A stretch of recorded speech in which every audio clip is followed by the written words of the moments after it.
Bismillahirrahmanirrahim. Assalamualaikum warahmatullahi wabarakatuh. Selamat datang di SMP Umi Kulsum Banjaran.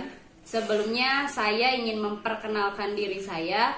Nama saya Ria Aryani. Di sini saya mengajar mata pelajaran PPKN. Kemudian saya ingin menyampaikan materi MPLS yang berkaitan dengan keluarga sadar hukum. Hukum merupakan perintah dan larangan. Hukum memberitahukan kepada kita perbuatan yang bertentangan dengan hukum yang bila dilakukan akan mendapatkan ancaman berupa sanksi hukum.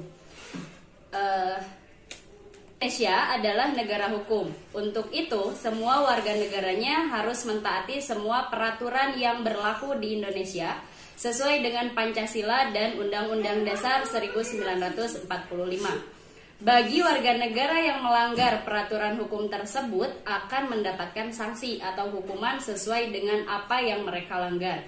Untuk itu, perlunya meningkatkan ketaatan terhadap hukum yang berlaku agar pelanggaran hukum dapat diminimalisir dan penegakan hukum yang baik dan adil di Indonesia.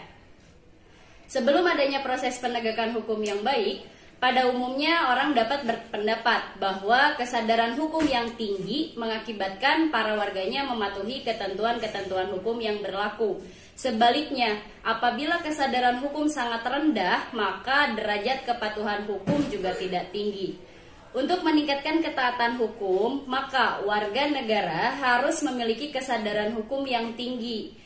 Kesadaran hukum harus dimiliki oleh seluruh lapisan masyarakat di Indonesia dari yang muda sampai tua, dari pelajar sampai pejabat negara. Saya kasih contoh, di SMP kita memiliki tata tertib sekolah tersendiri. Maka dari itu, saya menghimbau kepada calon peserta didik SMP Umi Kulsum harus selalu mentaati dan sadar hukum yang berlaku di sekolah kita. Masalah kesadaran hukum di Indonesia mendapatkan tempat yang sangat penting. Kesadaran hukum merupakan gabungan kata kesadaran dan hukum. Secara harfiah, kata kesadaran berasal dari kata sadar yang berarti insyaf, merasa tahu dan dimengerti. Jadi, kesadaran adalah keinsyafan atau merasa mengerti atau memahami segala sesuatu.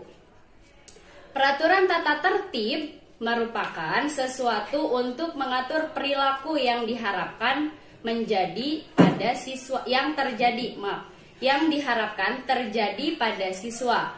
Peraturan menunjukkan pada patokan atau standar yang bersifat umum yang harus dipenuhi atau dipatuhi oleh siswa. Tata tertib menunjukkan pada patokan atau standar untuk beraktivitas khusus. Penyusunan tata tertib sebaiknya melibatkan semua pihak sekolah seperti kepala sekolah, guru, pengurus sekolah, dan orang tua atau wali murid.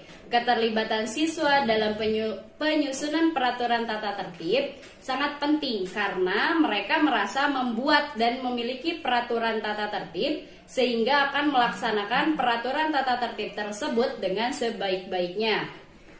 Oleh karena itu, pihak sekolah menghimbau kepada calon peserta didik SMP Umi Kulsum Banjaran agar selalu mentaati tata tertib yang berlaku. Besar harapan kami agar orang tua atau wali murid turut serta aktif dalam memantau perilaku atau sikap peserta didik di luar lingkungan sekolah.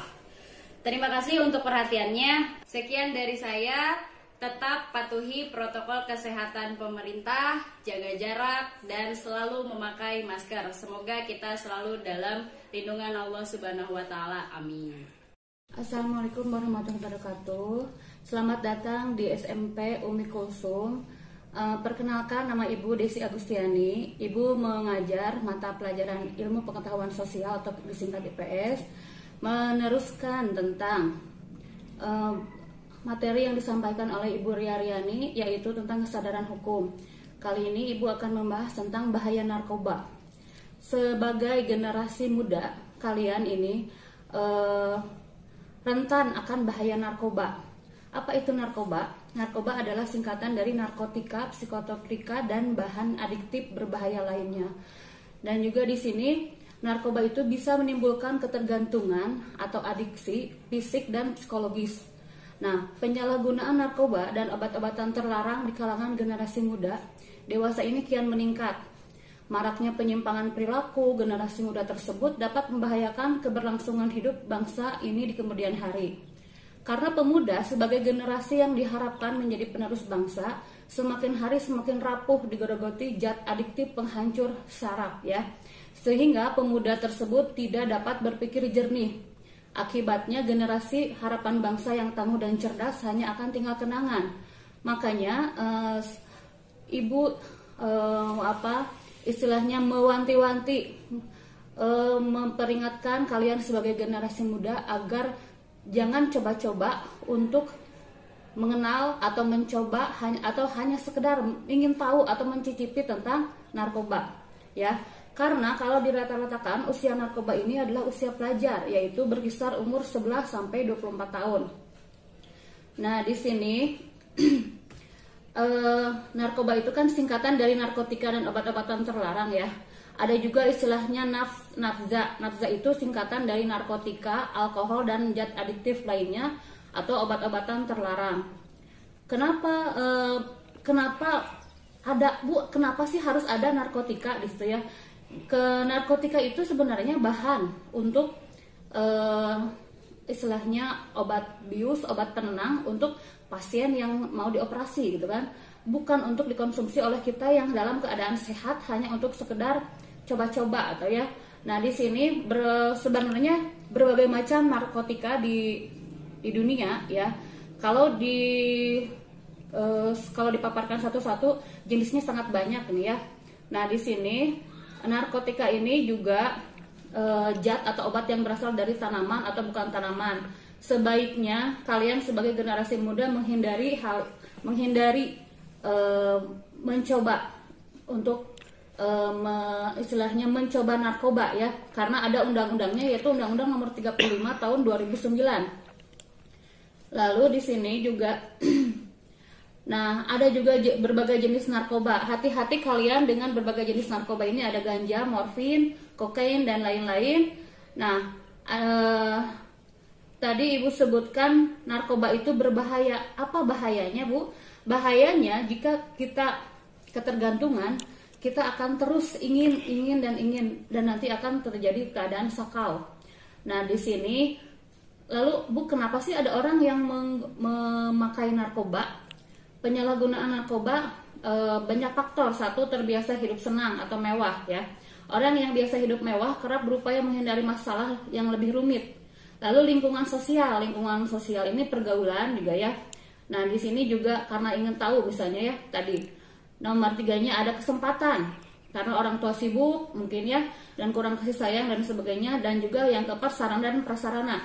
Yang kelima itu kepribadian. Ternyata rasa rendah diri itu bisa menyebabkan seseorang menggunakan narkotika. Lalu yang keenamnya ada sifat emosional dan mental yang kurang baik gitu ya. Nah, di sini makanya sekali lagi tadi kan penyebab. Sekarang Bu, bagaimana saya ingin menghindari narkoba? Jangan bergaul dengan orang yang menggunakan narkoba. Itu saja dari Ibu ya. Mungkin kekurangannya, mohon maaf atas kekurangannya. Wassalamualaikum warahmatullahi wabarakatuh.